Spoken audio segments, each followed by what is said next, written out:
नहीं, रिस्पांस बहुत अच्छा है।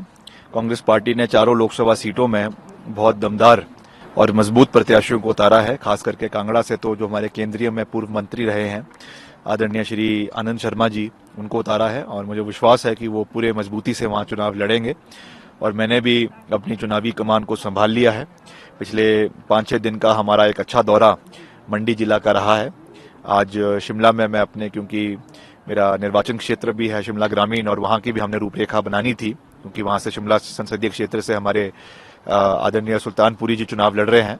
तो उस उपलक्ष्य से मैं एक दिन के लिए शिमला आया था और अगले कुछ दिन के लिए फिर से हम जनजातीय क्षेत्र का दौरा करने के लिए कल से निकल जाएंगे, जिसमें चाहे पांगी भरमौर है, लाहौल स्पीति है, किन्नौर है, हर क्षेत्र का दौरा किया जाएगा। और बहुत अच्छा रिस्पांस हर जगह लोगों का मिल रहा है, युवाओं का मिल रहा है, महिलाओं का मिल रहा है, बुजुर्गवानों का मिल रहा है। और हमने मुद्दों के ऊपर हमेशा चुनाव लड़ने का प्रयास किया है और आगे भी करेंगे। और मंडी संसदीय क्षेत्र को हम ऐतिहासिक रूप से जीतेंगे और हिमाचल की आवाज को और मंडी की आवाज को केंद्र सरकार के समक्ष लोकसभा में उठाने का पूरा प्रयास करेंगे। आपकी जो प्रतिद्वंदी है कंगना रनौत, आज उन्होंने सीधा टारगेट किया है क्योंकि रजवाड़ा खानदान में पैदा हुए हैं, तो थोड़ी सभ्यता उनके अंदर नहीं है बात करने की। अगर वीरभद्र जी जिंदा होते तो शायद उनको डांट।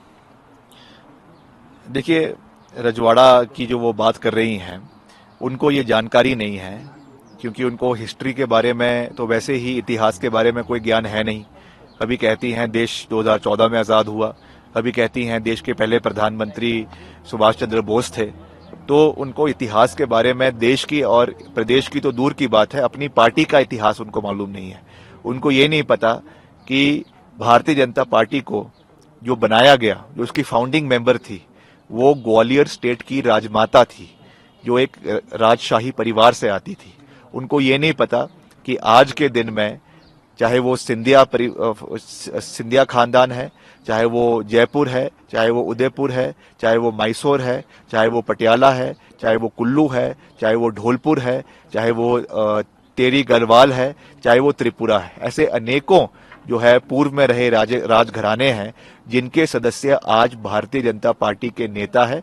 इसलिए वो इस तरीके का प्रचार यहाँ पर आकर करे तो मैं समझता हूं कि इससे बड़ी जो है मजाक की बात और कोई नहीं हो सकती है। इसलिए मैं उनको इस विषय पे कुछ कहना ही नहीं चाहता हूं। आजकल आपके एरिया में घूम रही है, जहाँ पर पूछते नहीं हो रहे, कह रही है कि यहाँ का विकास तो कर नहीं पाए है, प्रदेश का विकास क्या करेंगे। खासतौर पर उन्होंने सराहन की बात की है कि यहाँ पे बाहर से पर्यटक आते हैं, उनको ठहरने के लिए जगह नहीं है, रोड की स्थिति अच्छी नहीं। देखिए, उनको उस इलाके के बारे में कोई जानकारी नहीं है, कहाँ से वो इलाका उठकर आया है और क्या आज वो बना है। रामपुर बुशहर है, चाहे आनी का क्षेत्र है, चाहे किन्नौर का क्षेत्र है, जितने वहां पे सैकड़ों स्कूल्स खुले हैं, सड़कों का निर्माण हुआ है। हिमाचल में केवल 2 इंजीनियरिंग कॉलेजेस है, एक इंजीनियरिंग कॉलेज कांगड़ा के अंदर है और दूसरा इंजीनियरिंग कॉलेज रामपुर में कोटली के अंदर जो है वो ज्योरी के अंदर है।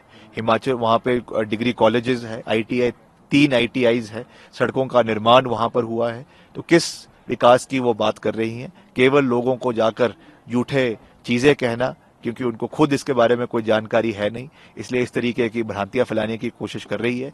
मगर हिमाचल के लोग और खास करके हर क्षेत्र के लोग हमारे साथ, कांग्रेस पार्टी के साथ पूरी मजबूती के साथ खड़े हैं और उसका जवाब उनको 4 तारीख को जिस दिन परिणाम आएगा उस दिन मिल जाएगा। नेता प्रतिपक्ष जयराम जी भी कह रहे हैं कि कांग्रेस के कुछ नेताओं ने मंडी को बदनाम किया है।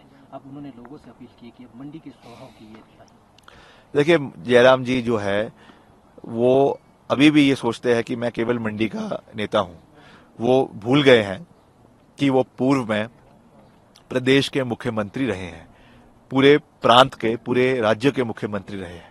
उनको अगर कोई बात करनी है तो उनको पूरे प्रदेश की बात करनी चाहिए। जिस तरीके से वो केवल मंडी की बात हमेशा करते हैं और उनका फोकस भी, जब विकास भी हुआ, जब पीछे मुख्यमंत्री भी थे, तो उन्होंने केवल अपने घर की सोची, बाहर कोई विकास उन्होंने ना किसी जिले में करवाया, ना किसी और इलाके में करवाया, जिसका खामियाजा उनको भुगतना पड़ा है।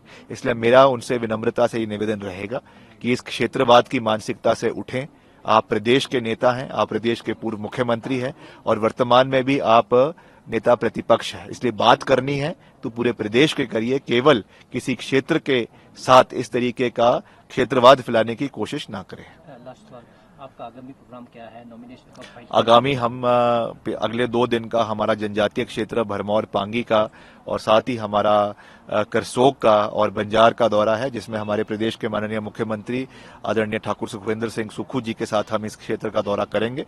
9 तारीख को मैं अपना नामांकन पत्र मंडी के सेरी मंच पर भरूंगा और उस दिन हमारे मुख्यमंत्री जी, पार्टी अध्यक्षा और केंद्र का भी नेतृत्व वहां पे उपस्थित रहेगा और हम मिलकर वहां से चुनावी आगाज करेंगे और उसके बाद हर इलाके में जाकर लोगों का प्यार आशीर्वाद प्राप्त करेंगे और जीत हासिल करेंगे। क्या कोई नेक्स्ट लीडर भी आपकी रैली को संबोधित करेगा? अभी देखेंगे, अभी हम सबसे विचार विमर्श करेंगे क्योंकि सभी नेता अभी अलग अलग राज्यों में व्यस्त है और राहुल गांधी जी और प्रियंका गांधी जी ने खुद दूसरे चरण में जो है वो अमेठी से और रायबरेली से चुनाव लड़ने का फैसला किया है। कांग्रेस पार्टी ने उनको टिकट दिया है, तो वहां पर भी वो व्यस्त रहेंगे, मगर फिर भी हम उनसे आशा करेंगे कि वो आखिरी के दिनों में यहाँ पर आए, हिमाचल आए और यहाँ पे चुनाव लड़े, चुनाव में अपना पूरा योगदान दे और हमें अपना समर्थन दे ताकि हम विजय प्राप्ति के लिए उनका भी उसमें पूरा योगदान रहे।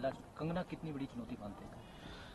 नहीं, जो प्रत्याशी है वो तो जैसा मैंने कहा कि नॉन स्टार्टर है, क्योंकि ना उनका कोई विजन है, ना उनका कोई हिस्टोरिकल अंडरस्टैंडिंग है, ना उनको इतिहास के बारे में कोई जानकारी है, ना उनको ज्योग्राफी के बारे में कोई जानकारी है, ना उनको आंकड़ों के बारे में कोई जानकारी है, ना उनको लॉजिक के बारे में कोई जानकारी है। अगर ऐसी व्यक्ति जो कहती हैं कि 2014 में देश को आज़ादी मिली, जिन्होंने अपने प्रधानमंत्रियों का ही, कांग्रेस तो छोड़िए, जो भाजपा के आदरणीय श्रद्धेय वाजपेयी साहब जो एक बहुत सम्मानित नेता रहे, जिनके रहनुमाई में देश को परमाणु शक्ति बनाया गया, अगर वो उन्हीं का कंट्रीब्यूशन भूल गई हैं तो बाकियों की उनसे क्या उम्मीद लगाई जा सकती है। इसलिए as far as she is concerned, she is a non starter. मगर ये जरूर है कि पार्टी, भारतीय जनता पार्टी के साथ लड़ाई है, मजबूत लड़ाई है, उसको हम लड़ेंगे, पूरी मजबूती से लड़ेंगे और जीत हासिल करेंगे। कंगना के साथ कोई लड़ाई नहीं? कंगना जी के साथ कोई लड़ाई नहीं।